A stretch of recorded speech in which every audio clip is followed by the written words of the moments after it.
অনাবাদি ও পতিত জমিতে বস্তায় আদা চাষ করে লাভবান হচ্ছেন কুষ্টিয়ার কৃষকরা। স্বল্প খরচে ভালো ফলন পাওয়ায় এই পদ্ধতিতে আদার চাষ বৃদ্ধি পাচ্ছে। এ বিষয়ে কুষ্টিয়া থেকে বিস্তারিত জানিয়েছেন সহকর্মী মাহতাবুদ্দিন লালন।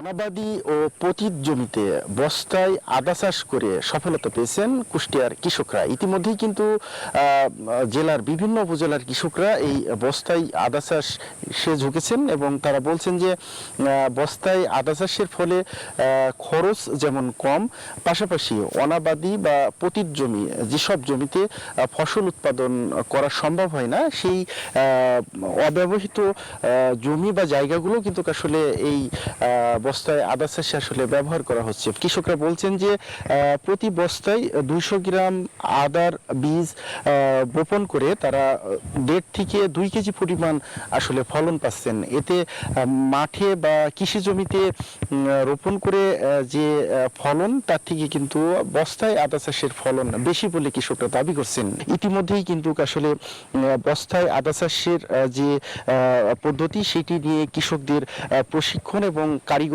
সহায়তা প্রদান করা হচ্ছে, তাদেরকে বীজ সহ আনুষঙ্গিক সহায়তা প্রদান করা হচ্ছে এবং তারা আশা করছেন যে এটি সম্প্রসারিত করা সম্ভব হলে দেশের আদার যে চাহিদা রয়েছে সেটি পূরণের পাশাপাশি এটি বিদেশে রপ্তানি করাও সম্ভব হবে। তো এই ছিল কুষ্টিয়া থেকে বস্তায় আদা চাষ নিয়ে সর্বশেষ।